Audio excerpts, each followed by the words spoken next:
And now for something totally different, Raid Hot or Not. Hello everyone, Bront, CatHerder here. We're having some fun talking Raid Shadow Legends, and as you can see, I am not alone. We have Fastidious here. How you doing, my friend? I am good. I'm good. Second video with you today. That means it's a good day. Yeah, it's definitely been fun. There's a lot of bloopers on that last video, so hopefully we can keep this one a little more streamlined, because we are totally, absolutely 100% professional YouTubers. Yeah, So we are going to be talking. I figured I'd, Fastidious played the game for a while and then took, a 2-ish year break. He came back for a little while. Is it 2 years, 3 years? I can't remember exactly how long it was. It was a while. It was like, since the last time I played, it was just over 2 years. Since the last time I played, like, for real, it was like 3 years. Yeah, so we actually figured what we'd do is go over, talk a couple of his favorite or champions he liked in some of the different factions, and basically talk about whether or not are they still good in today's modern age, because sometimes champions get buffed, sometimes they get debuffed, and to be fair, you could certainly, throw a stinker out there, and we can certainly see if they're now better than they used to be as well. So I'm going to let you direct this, but we are going to hop in the index. We're going to do this per faction here, and let's actually start with the Sylvan Watchers, just because they are the newest ones, Sure. so you've had the least experience with them. So Yeah, I mean, at this point, I've been playing the game again. Today's day 30 for me, so I've kind of reacquainted and learned a bunch of new stuff. But when I first came back, there's only one that I even remembered at all, and that was Ornn. He was the only one that I had any memory of being in the game. I think he had to be some kind of fusion fodder or something, because I had him, and I can't imagine I pulled him. Maybe I got lucky and pulled him. yeah, I think he was part of the Morgaine fusion, I think. That or sounds something, right. Something around there. He was one of these fusions, or Lanatharl, I think is what he's, Lanatharl. And he was very much no one liked the champion for some reason, which for Morgaine and Lanatharl was a dumb move by most people. But regardless, the fusion was, I got this dude, I'm done with the fusion for a lot of people. He's still decent. He is one of the more capable epic solo champions, but he doesn't scale super well into the end game, partially because poisons have kind of, been power crept a bit in the hard dungeons, as well as the fact that he never was 100% with placing the poisons. So this gets up to 75% with the poison sensitivity, and those are the two big poisons, and then he can put more poisons up with his A1,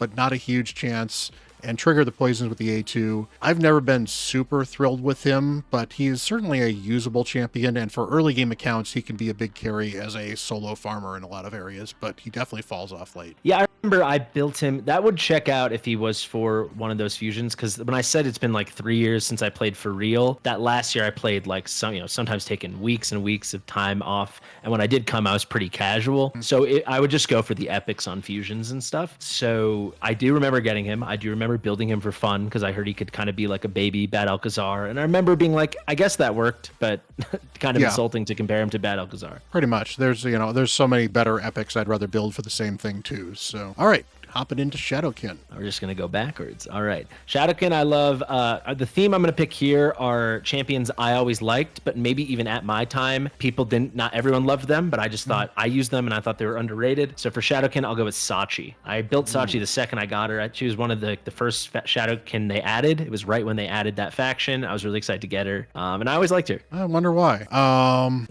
But yeah, she is, she's never been great. The big claim to fame was the fact that when you didn't have revivers in this faction, she was one of the few places you'd go to get any kind of revive at all, where she could revive anybody if she killed them with not a great revive in the first place. Gamoran's revive is better because he doesn't have to do the kill to get the revive. Otherwise, it's a very similar passive. She's got the increase attack, and then attacks all enemy, or attacks one enemy, so it's not even an all enemy here. She's got to attack one enemy here, and then she's got an all enemies AoE here. I guess where she's probably useful for is when this faction was not very well fleshed out. AoE A1s were great for the stun set, and decreased attack certainly didn't suck. But you kind of had to build her for damage to get any usefulness out of her. The leech is great, but since it's a single target leech, it's not that great. And the increased attack on all allies, not too bad. And the turn meter of all allies if the attack is critical, not too bad. She needs to be built for damage, but she didn't do a lot of damage, so probably not an absolutely great champion, and definitely no longer even a good champion in this faction. They've certainly grown quite a bit as well. Yeah, fair enough. I will say that A2 is a 2-turn 3-turn cooldown. So I always thought that was kind of cool. You could get some use out of that. Yeah, and that Yeah, no, certainly helps a little bit. But honestly, if you're going to build her in stun set, you're almost going to avoid doing anything other than this A1 most of the time too. So I didn't build her in a stun set actually, but she was on my team that beat Shadowkin. So how bad could she be? I hear you though. I'm sure she was crept in a major way. Yep. If we go to dwarves, there's a lot of new guys here. The choice to me, another fusion,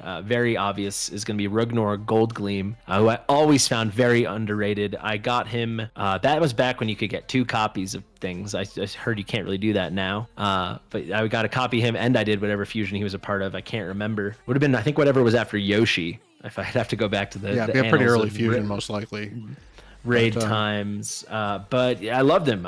He works really well. He's bizarre, but he hits hard. He buffs himself. He gets big version weakened and big version decreased defense. He's got solid stats. I was always a fan. You could really get that cooldown on that A3 going. So yeah, I don't think he was the greatest champ in the world, but I thought he was always slept on a bit. And he looks so cool. I love dwarves. I love this black. He's actually still a very good clan boss champion for a mid-game clan boss team because it's all single target, which kind of limits what you can use him for. But if you're talking about taking down a boss or taking down the clan boss, single target, decreased defense and weaken with increased attack, absolutely amazing. Does some decent damage there as well. Plus this leech on the A1. Leech is so valuable in clan boss. And yeah, pretty good. He does have this weird sacrifice his max his HP and then fills turn meter and does shield stuff. And you turn this off most of the time, but because it will kill himself if he's not careful. So you don't want that on a clan boss team, obviously. But yeah, he's a decent champion. Decrease the cooldown of one of his skills every time he loses 15 HP as well, so you can get the this one back regularly as well. So yeah, he's still a good champion, but he's certainly good in the fact that he's a niche champion and knows his place. And if you need him in that place, then he's absolutely amazing. Yeah, I'm glad to hear it. I'm glad to hear it. I think he hits kind of hard, man. That's what it is. For a single target, for clan boss, pretty good. We go to the Knights Rev. She was a superstar when she was first added. I'm pretty sure another fusion epic. This is from like way back in the day, and that's gonna be Sepulchre Sentinel. I'd love to. Is there a way to look that up? I'd love to look that up. But I remember people were skipping fusions for her. Yeah, Hell Hades. You can actually look up the past fusions. I don't know if it counts the champions you fused into them. I think Ayumi Love may have some of that information as well.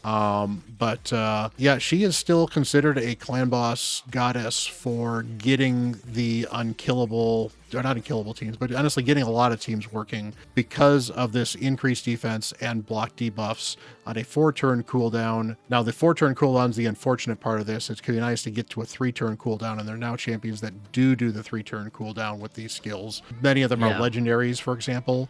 And back when she was released, you couldn't find legendaries that did the skill even on the 4-turn cooldown. So she was absolutely amazing back then. She is still a key for the clan boss. She also has the decreased attack as well as the damage mitigation passive that I think people really like. I love that. I love that passive. I love the all battles defense aura for clan boss. And yeah, it's cool to hear. So you're saying there are epics that have increased defense and block debuffs on a 3-turn cooldown? Or I am pretty sure there are. I'd love to know who they are. But yeah, just building around that 4-3 speed tune can be not even that hard, especially if you have some increased speed or turn meter boost. I thought she was really cool. I just did some sleuthing. You want to know what fusion she was part of? You want to throw back? Ooh, let's hear this. Rotos. Ooh, that is an old school fusion. Yeah. That was my first big fusion that I did. Rotos, who has been nerfed 3 times and buffed once. I didn't know he got buffed. That's cool. Well, but yeah, the buff was probably the. Sorry. The I was buff, going to say the hair. Sorry. Go ahead. The buff was to he can now actually do the max HP hit against the Scarab boss. Oh, cool. That's great. So. I was just gonna say Sepulchre Sentinel, her hair is like probably everything wrong with Raid. I mean, I don't know, like her and like Rearguard Sergeant, like I don't know what these blobs of like Play-Doh unrendered hair right above your head. Yeah. Yeah, I don't get it. Like I just don't even get how it's possible in a game in 2025. Whereas but yeah, she's cool. You know, much better hair here. This is even the 2-tone hair that they've done a good job with blending that together too. So yeah, they can do better. It'd be nice if they revisited that at some point. So all right. Done critiquing that. Let's go for the Dark Elves. Okay, I got one here, but I think I know the answer. Should I still say her? Go for it. Luria, I always thought was super underrated and slept on. I'm hearing, and I've actually heard from other collabs that a lot of like this freeze ain't the unique, amazing thing it used to be. But I always really liked it. I mean, it's a big AOE slapper. Hits harder than you think. It was, I thought 75% chance, and then if you go to that mastery tree, you could get up to 80. What mastery is that? The one that you get it on the crowd control stuff. Yeah, that's the crowd control defense tree. Fearsome Presence, I believe. Yeah. Fearsome, yeah, exactly. So I thought 80% was kind of wacky. Apparently now some people just out here doing it, but hits hard, blocks revive, big old freeze. I always thought people slept on Luria. She's still hot. Luria is one of the champions you get to. A lot of people will use her for Centranos, so she's probably seen a bit of a comeback. Generally, I think people tend to like Lua a little bit better because Lua is like, strangely enough, a budget Cold Heart, but epic instead for some strange reason because she's got the max HP. No, it's not her. So one of these ones is looks well, like. I think your Lua has a turn meter drop. Maybe that's what you're thinking of. That's what I'm thinking of. She's got the turn meter drop here, so she doesn't have the max HP here, but she got the turn meter drop. So people like her for that, and then the triple hitter here. But yeah, actually, Luria still a 3-turn cooldown, freeze, and then on top of that, you could throw her in a stun set if you wanted to as well. Actually, so 4 turns. It doesn't book waves, down, unfortunately. Yeah, it's just 4 turns, so I guess it doesn't book down. But you could put this in a stun set as well as the freeze, and you can land one or possibly both of them, which could be helpful for some of these Centranos waves as well. So she's got some use there. Plus the block revive can be very viable as well. Block buffs, very good card overlook, but again, 5-turn cooldown. I think the biggest problem is her cooldowns are really bad, and they could very easily just shift this stuff down a little bit, make these pulse 10% damage, and then put a book 1 down, turn a cooldown here, 1 turn cooldown here, and then suddenly she'd be possibly better. But yeah, I mean, for an early game account, decent. There are definitely better freezers at the epic level nowadays than her, though. So definitely also not particularly hot. Not particularly hot. We can live with it. If we go to the undead hordes, there are definitely some hotties here. I think I'm gonna go with Anax. He hits really hard, really good in clan boss. I thought that from day one, and I didn't understand why people were sleeping on him. We got the big version weaken. He also has the big poisons. You can get the big version decreased defense, and he slaps. I was always a fan. I guess some people didn't think he was hot, but anybody thinking he's hot now? Yeah, he is, especially with the Myth Fu coming out and the Myth Air teams coming out that are the block damage teams, so you don't have to worry about this passive messing up your clan boss. It is him and Fane are kind of considered the 2 best damage dealers in the epic class for clan boss. Okay, great. And Anax is better than Fane in block damage teams. The problem is he is not better than Fane in the unkillable teams. So the man-eater teams, he does not work properly because he gets this random extra turn occasionally because of how much HP he goes under. And as a result, he'll take a turn out of order and wreck your entire clan boss run. So that's kind of where he falls apart. The other place he's actually really useful for that people have occasionally used him for is this decreased accuracy became very, very vital in Bommel, because Bommel has like obnoxious level of accuracy. I think it's Bommel 50 hard has 700 accuracy. It's just absolutely ridiculous. Of course he does. So you need to get and I mean, to be fair, they wanted to make a boss where decreased accuracy was one of the ways you needed to counter him, and they chose Bommel, which is one of the grosser ones, unfortunately. But so yeah, Anax shows up in a lot of teams that are going to focus on resisting the bombs, so this decreased accuracy is great. The only better decreased accuracy that I've found is actually on the CatHerder legendary champion, because it's an A1 100%. So that's certainly a little better than this is a 75 bookable to 100 on a 3-turn cooldown. This is just slightly less usable than the 1-turn, whatever else on A1. Mm-hmm. But yeah, Anax is definitely one of the hotter champions for clan boss still. He is still an amazing damage dealer. I want to say it was Scratch actually did a video where he did a ranking of all the damage dealers in the epic category, and I'm pretty sure Anax was in the top 2 or 3. Wow. I gotta and watch actually that better video. than several legendaries too. So he's still a hottie. All right, if we go to the Demon Spawn, I mention this guy all the time. I've mentioned him in other collabs, mentioned him in videos, mentioned him on streams, but I just love him. I love Tarshan. I've always loved Tarshan.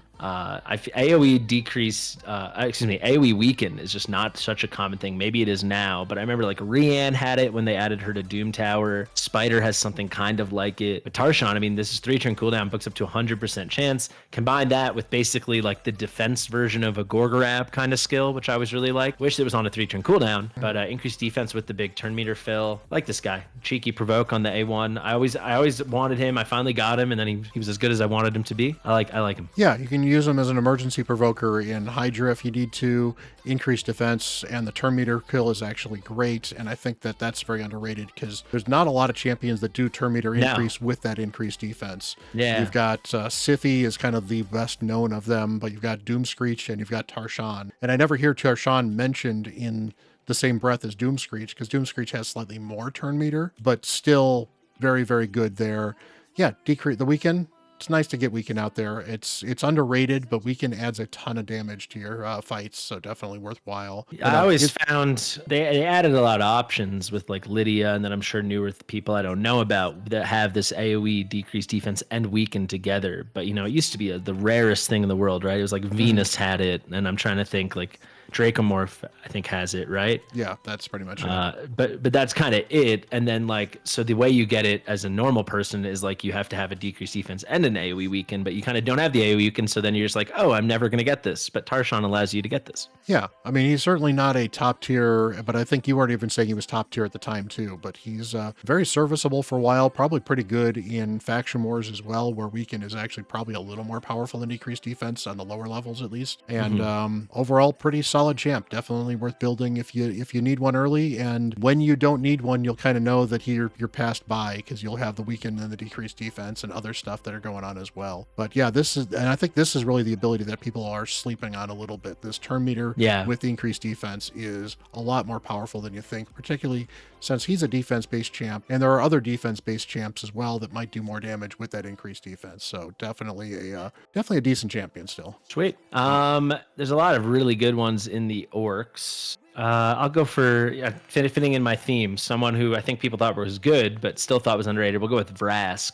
Kind of basic guy here. We don't spend too much talking about him. But Vrask is all about his passive. The passive is awesome. So you just build him 100% crit, and it's just you get him fast, and he's such good healing. There's so much content if you just need healing in a pinch. Always really liked him. Kind of weird with the Warlord reskin. I think it's insane that you'll have void legendaries getting epic reskins and stuff, but it is what it is. Well, it's kind of funny too with him. He straight up should not be using his A2 because his A2 does more damage than his A1, but his A1 gives him bonus 20% turn meter, which means he's going 20% faster. So you should absolutely never book this dude because you never need to because the damage is marginal anyway. You build him with a bunch of crit rate and a bunch of HP, and as fast as you can go, turn off that A2 and just let him rip. And he'll keep your team alive. Because it's what 10% of his max HP. That is a 10k heal if he's got. And look at how much HP he has for an epic. Almost 23.5. It's crazy. Yeah, biggest problem he has is his speed is kind of slow, but I guess that's epic level, so I guess it's not too bad. He kind of makes up for it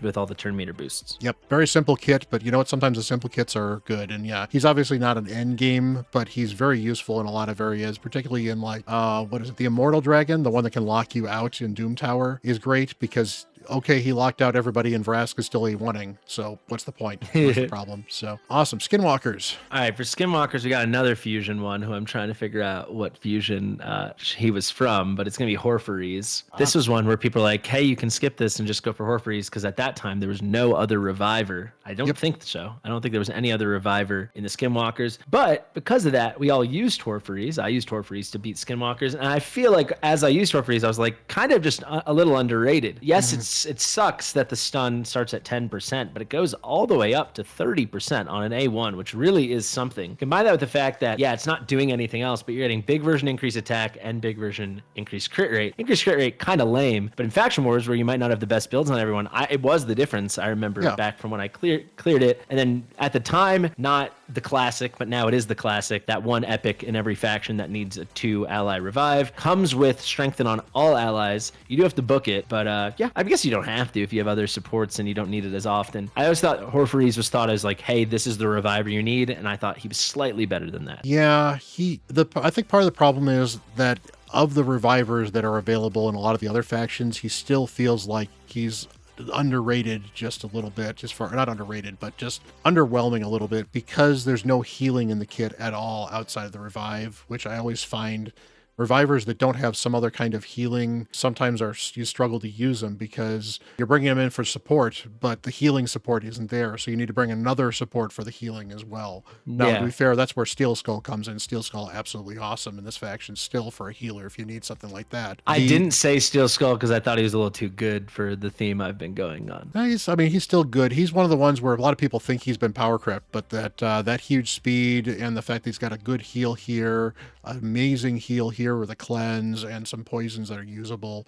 He's not like a top tier champion, but he's very good. And in fact, if you have a Steel Skull built well enough, you may not need Hofreeze for the heal, for the reviver, possibly, depending on how you're doing it. The problem that Hofreeze runs into is they've actually got this Tarlog guy here who's a rare that's got a revive on a 4-turn cooldown for a rare. It's not as good a revive, but it's a 4-turn cooldown, which makes it a little bit better. You know, I just pulled this guy from a mystery shard. So he's actually worth keeping and using for a while because he's got some decent healing. It's a increased defense and continuous heal on all allies for 4-turn cooldown. Pretty good for rare. And then some healing on himself with an A1 as well. And then he's even got a passive here.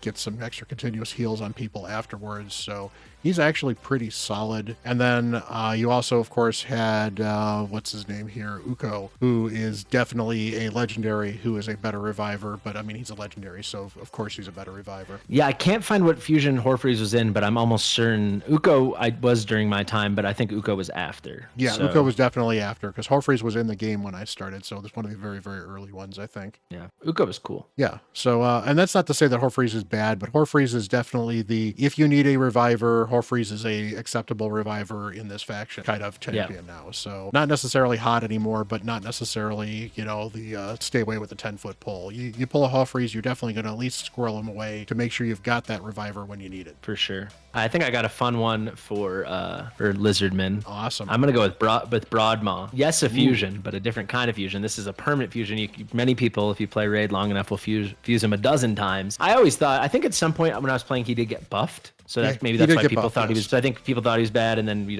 not everyone revisits everyone even after a buff. But Faction Crypt's 33% defense. I mean, you're gonna use him in Faction Wars. That's like the main thing, and that's such a huge aura. And combine that with he is the 2-turn revive person, but on a 4-turn cooldown, you get that block damage. So that's really, really cool. And then I just thought this, the A1 you got freeze, fine, cool, good for Faction Wars. But this 3-turn cooldown, which you could hit just by using one of your dupe Broadmaws as a book, you get a pretty solid turn meter fill. I think this probably was the thing that got buffed. Small version increased speed, but also big version increased crit rate. This is really something. Like this really does help you power you up. I'm not saying I thought he was OP or crazy, but he's pretty dang solid and he's insanely free. I'd be curious if he's still a hottie. I mean, just looking at him, he's gorgeous. But look at that. Who couldn't love that? That goiter. Yeah, I mean, he is still underrated because he's a free fusion.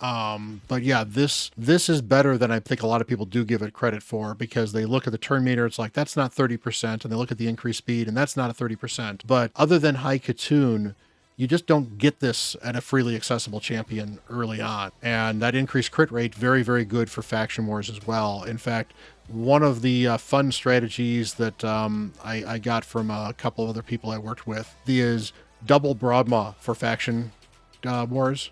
Because you're going to fuse more than one of them possibly anyway. You maybe put one at 6-star, the other at 5-star, and basically you'll never die because whichever one dies, the other one picks him back up and you're good to go. And yeah, he's just really good. This freeze, whatever. You need to build accuracy to make this really useful, and that's the same problem. That's why I said whatever. You're not going to build accuracy on him. Yeah, that's actually part of what Hofreeze has got the same problem too. Is Hofreeze is, yes, you build the accuracy on it, that's great, but if you're not going to, it's not going to help you that much. But nice, it's better than nothing. And good aura. Overall, very, very underrated and definitely hot for that early mid game. I mean, heck, I could see actually using a Broadmaw. He's got a good base speed too, so I can actually see using one of these guys as an arena speed booster for like my third. I've got something for you. So it might looks like I'm not paying attention to you. I'm just looking at my other monitor. I just checked every epic. He's the only epic in the entire faction, including the new ones that I don't know, with increased speed. So I know it's only 15%, but he's the only one. And then the only memory I had of these rares was Haruspex. I know has one, and Haruspex is pretty dang good for Faction Wars. So shout out to Haruspex. Yeah, but still not nearly as good. It's kind of like a worse version of Broadmaw in a lot of ways. Haruspex is literally Broadmaw light. I mean, you get poisons on the A1 instead. You get a single turn revive here, and then you get the increased speed and the turn turn meter fill here, you don't get the crit rate on it. Good champion. He's got a weird aura because, I mean, why would you want to use this dude in arena? No But, shot, yeah. There he is. But until you get your Broadmaw, Haruspex is great. And once you get your Broadmaw, if you have a Haruspex, you could certainly keep both of them in the team for a while for that revive as well. Haruspex definitely going to fall off sooner rather than later, so he's not worth investing a lot in. But, you could do worse than a Haruspex too. I've got actually one on this account, and I've got him geared up a little bit. I might take him to 4 stars at some point, but I know at some point I'm going to get a Broadmaw, and he'll just get swapped out for Broadmaw. So, yeah. All right. No, I mean, Haruspex is a fine choice, but everyone's going to get Broadmaw. So that's the cool thing. Ogren Tribes is the no-brainer for me. My most viewed raid video, actually probably still is, even though I've had some videos doing well lately on the new channel. Definitely still my most viewed raid video ever is Claude Beastfeeder. I made a guide on him. I love Claude. He's right next to Ugo. I loved him when he was added. Phenomenal. I got him early on my biggest account I ever played, which is my free-to-play account that I featured in my series back in 2021. I love his A3. You can get real lucky on the books. Big version increase speed, big version increase accuracy. You'll hear me talk about it all the time if anyone follows me. Like, increase accuracy for a progression account is so huge. And like, Claude was the kind of guy who I had on every team. So he was super fast, right? He's 110 base speed. He was my speed booster guy. So I made him really fast. He's probably 250 speed or whatever it was back when I started that account, those first couple months. So I permanently had increased accuracy on everyone, right? So I just changed how I built everyone. His increased accuracy, increased speed. Big shields here. They can get a lot bigger. I feel like sometimes we sleep on these skill ups, right? Because they're like, we just want the cooldown. And I feel like with damage, that's okay sometimes. But 25%, this makes it a 20. So 20, what's 25% of 20%? That's 5%. This means he's giving 25% of his HP shields to everyone. He has over 21,500 HP. So these are huge. And again, he's your fast boy. So he's going faster than everyone else. So it's like near permanent uptime, at least the way I used to use him. I have like a 40-something minute guide on him.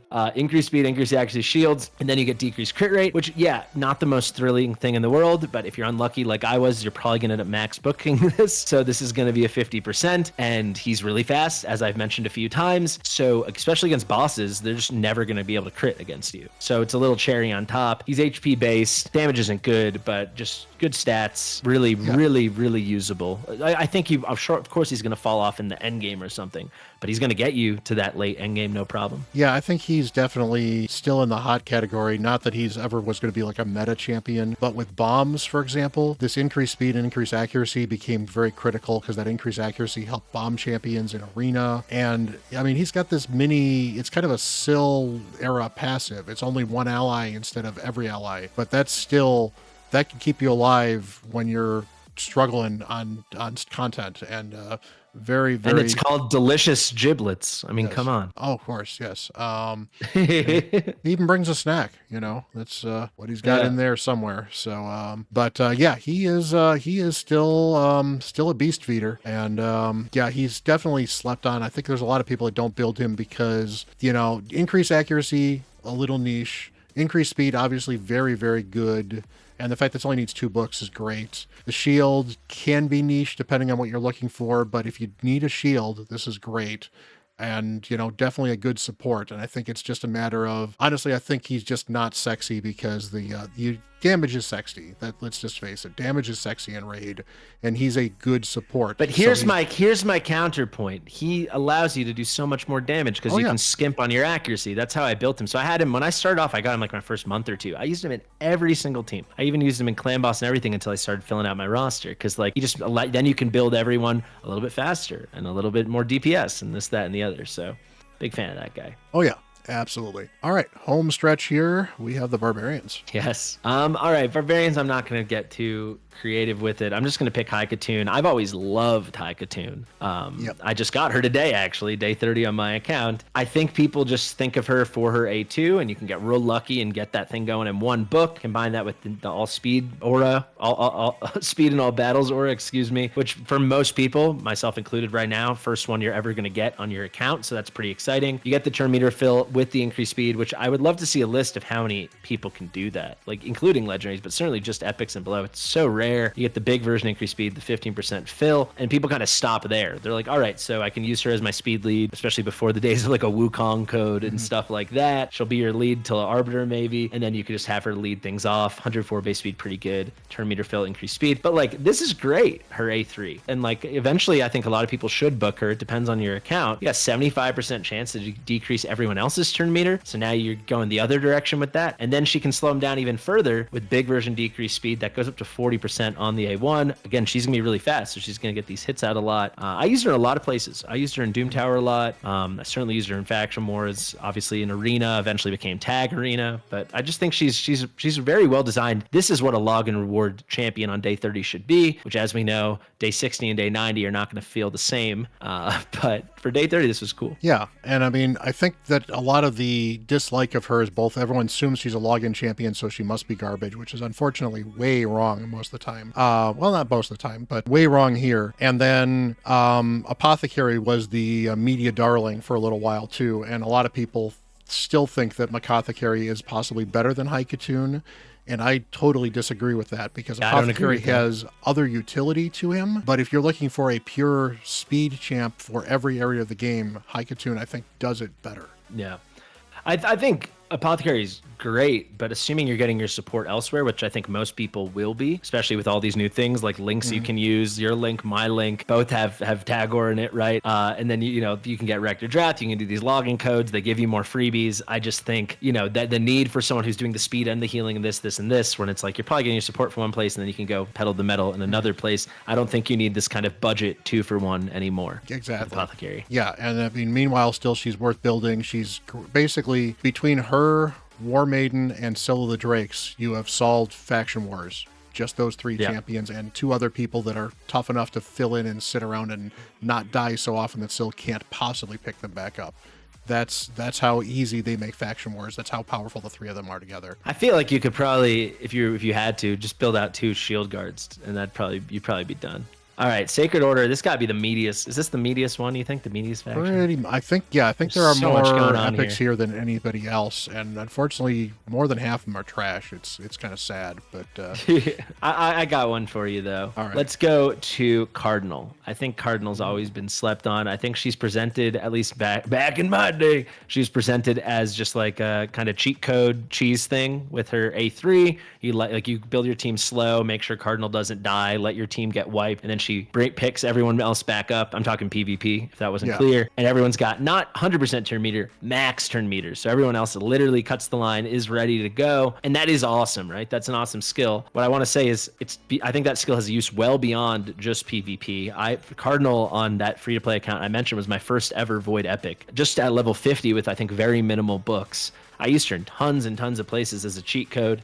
You get over here this like pretty nice heal. Granted, it's not her HP, but the target ally, when it's 30%, it's 30%. And you're getting big version increased defense. Finally, the poison's weird, but I think you're getting a lot of extra healing here. A nice little buff. And then I think if you do get the books here, which I did get, and it can only take a couple. I mean, she's not the biggest reader in the world. What does this come out to? 9 books? Yeah, if you get lucky. If you get lucky, only 5. To be honest, if you get lucky, only 2. Like, it's not like you really need the cooldown on that A2. So she really works for a lot. I think, of course, she's not going to be like your staple in every team 6 months, a year into the game. But if you get her early enough, or you just decide to book her and get lucky, it's really powerful. I mean, that revive is like a cheat code. It's turning everyone into Sun Wukong kind of thing. Yeah, that is definitely one of the better revives in the game. It is only 25% of their max HP, which is the only kind of frustrating part of where they can basically take a turn and then die again, possible. But overall, the max turn meter is absolutely huge. Yeah, she's still a staple in PvP, I should say. Stick her in Stone Skin now. Build her super high resistance, and then she kills everyone else, and then revives they get killed. She revives everybody else, and you go. There are certainly enough counters now for Stone Skin that's not like an end game viable thing, but it's actually a very good cheat code for PvP for you to run yourself, because you obviously know who you're running into, so you can run it into a team cannot deal with her Stone Skin, and then nice and easy, and you're taken care of there. On defense, it's obviously not anywhere near as good, but very, very good champion overall. And it's, there's a lot of revivers in this faction too. Mistress of Hymns is a reviver. I just pulled her on this account and I feel bad about it. You should. Just not a particularly good reviver. Doesn't bring a lot. She needs to do damage and critical hit in order to do any of her healing, which is what you want in a reviver, right? I hate her. Yeah. And Godseeker obviously is a better champion overall. Just because of the entire kit's just absolutely amazing. But I think Cardinal gets slept on a bit because you've got the bad Mistress of Hymns and the really good Godseeker, and so there doesn't feel like there's enough room for another reviver in this faction, and there totally is. Cardinal's absolutely amazing. Cool. Hot. I like it. I All got a right. good one here for the high elves. Home stretch. 2 left. I'm going to go for Thanasil. So I did a video on Ash's channel where we did like every epic that could possibly be worth building in 2025. And I shout out Thanasil, and 2 different people in the comments, which I read, were not happy with that Thanasil pick. I stand by it, but you tell me. Maybe he's not a hottie anymore. I always felt he was underrated. When I first started playing, I think people really liked him. And then I felt like people were acting like he got power crept. I think there's a lot going on here. So if you go to the A2, increased defense on a 3-turn cooldown with a really big heal, 25%. Granted, he doesn't have the highest HP in the world, but 25%, I mean, that's pretty darn good on a 3-turn cooldown. And then here we got this AoE where you decrease duration of all enemy buffs. That clearly has become a lot more common now. I get it, but this wasn't. Granted, 6-turn cooldown is brutal, but combine that with the fact that the rest of the kit's pretty darn cool. I love the A2. I think everyone just sleeps on increased defense. Maybe people are just getting lucky and getting it early now. I still don't have a single hero on my account that has that. I think it's super valuable. And then the thing that pushes him over the top for me is, yeah, it's going to take books, but eventually you book your champions, you know, unless you have a million options, in which case, congratulations. This sleep goes crazy high, right? This goes to a 50% sleep on the A1. This is really, so like right when I was finishing playing before my break, they had just come out with the Sand Devil, and then I feel like I started seeing Thanasil get a little glow up. I used him there. It was awesome. You know, I used him at the beginning, and then it was like, you can just cheat and use Ninja and Godseeker, and I was like, all right, I'll do that instead. But you know what I mean? If you actually want to follow the mechanics, very powerful. I really like Thanasil. He was dancing really nicely in the new update. Yeah, teaser. that's what I say. He's definitely hot from that dancing perspective. That is that was absolutely amazing. Yeah, I think he does get slept on a little bit because we were talking about what's his name, Steel Skull, who has a very similar skill to this. This is better than Steel Skull's because this is on a 3-turn cooldown when booked. And it's a 25% heal of this champion's max HP, whereas Steel Skulls, I think, is 20% of the champion these buffing's max HP. So, yeah, that's actually a really, really chunky heal for progression. The increased defense is great. The ability to decrease the duration of buffs, I think, is certainly slept on. The reason that this is powerful, though, is often for anti-sheep purposes, and that means you're taking him into arena. So from that end, I don't know if it's the best, but if you need to strip some of this stuff, it's better than nothing. Heck, you use in the Magic Keep. This is one of the ways to get through the Magic Keep significantly faster, just because you can get that duration decrease. It is really, really not a great cooldown. You know, it's not to say he's not an interesting use champion. Needs all the books, though, is the really big problem. I think it's more of a matter of if you could book this skill and get away from it, he can be an okay healer for you for faction wars or some early game stuff.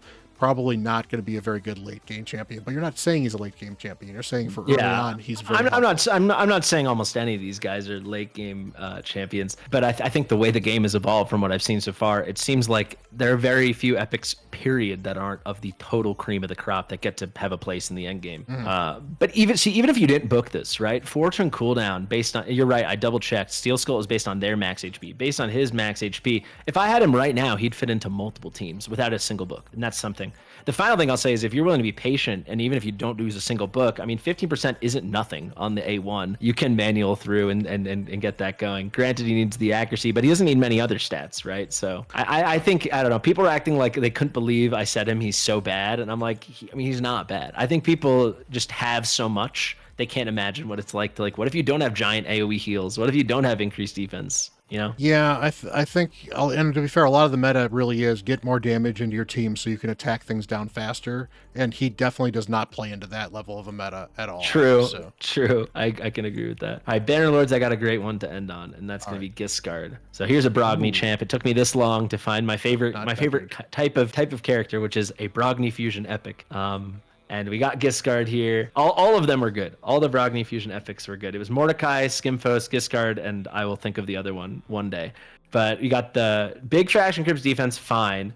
But the really cool thing, first off, when he was first introduced, they had to nerf him almost immediately on launch. Were you playing then, Bront? No, I was not. They had to, like, within like 5 days, they had to nerf him. because this A2 here was on I believe it was on a 2-turn cooldown. So it was like an AoE provoke with a shield on him on a 2-turn cooldown, which was just cheating. And people found it very quickly. Content creators are finding ways to spam that. But I like this. You know, it's only 75%. You can, if you go for that, you just told me it was called Fearsome Presence. You can get this up to 80. He's got pretty solid base stats, very high defense. He can deal a little damage himself as well. You get these nice provokes. And then what I always loved about him, you can get lucky with the books. The A3. This is cool, man. It's pretty rare. I feel like getting what does this game come down to? Attack and defense. You get both big versions on the same skill. It's simple and it's pretty. He's got a defense attack break on his A1. I think just a well designed, good epic. I got him as an extra copy. You used to be able to do that, so I ran him and got my Brogni. He fit into a couple things. Very solid. That simple as that. Really nice carry with the buffs and with the provoke. Locks him out. Good stuff. You can see there, egotists. You could spam this really fast. And yeah, he can actually do some decent amount of damage too, so you can build him for damage. In fact, you could entirely build him for damage and ignore his debuffs if you wanted to, and you'd still be a very valuable champion as well. And as far as this skill is concerned, Dawncaller Sabbatha is the second epic to have a skill of this caliber. It's that rare.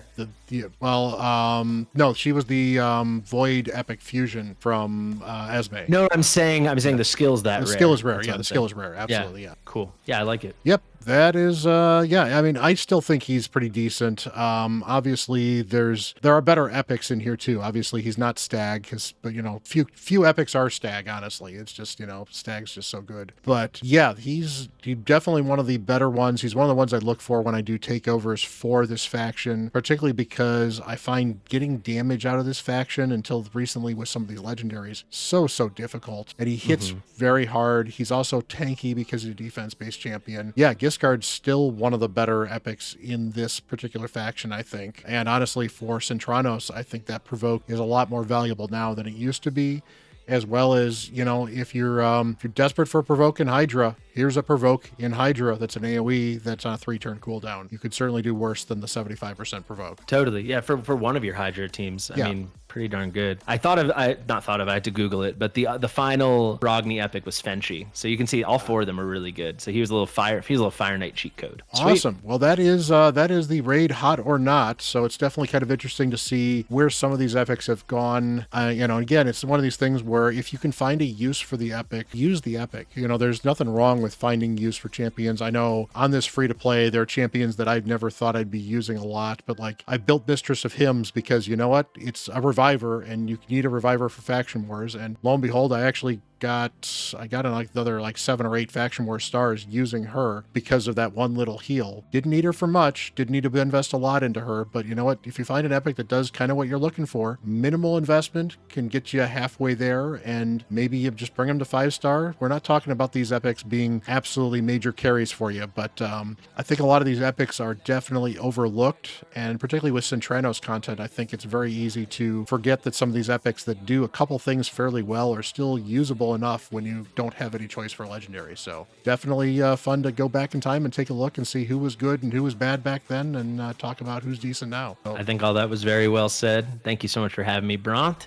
Yeah, it's been a long afternoon together. Oh yeah. So yeah, definitely fun. Go check out his channel. Fastidious Gaming is his raid channel. You can certainly check his Watchers of Realm content if you want to go. Watchers of Realm, is that it? Watcher of Realms. Watcher of Realms. There we go. Something like that. It's another game. It's another gacha. Go check it out if you like that sort of thing. But yeah, he's a fun dude. It's nice talking with you. It's always nice talking with these other content creators. Collabs are a lot of fun. So any other final comments for the audience? No, it's just fun. I gotta say, my favorite thing back in the day with Raid was when the patch notes would come, and I'd just scroll straight to the epics and see if there were any like hidden OP epics coming. So I'm doing that again. I hope we get some great stuff. I'll never forget the patch that had Ugo. I think it was Ugo and Deacon Armstrong on the same patch. So hoping for a lot more like that. Yep, definitely do pay attention to your epics. They can do a lot more for your even an endgame account if you're not looking for it. So let us know if there are any things you disagree with both of us on whether or not some of these are still hot or not. hot, or maybe there's some champions you'd love for us to kind of review and see if you think they would be better than other people think, or maybe there's a champion that you think is not hot that everyone else seems to think is hot. Let us know in the comments. We love to hear from you guys. It's awesome. So go check out his channel, smash that like and subscribe button there too. We did a video that should be a lot of fun too, and hit that like and subscribe button down here as well. So until the next video, that is Fastidious, and I am Bront CatHerder.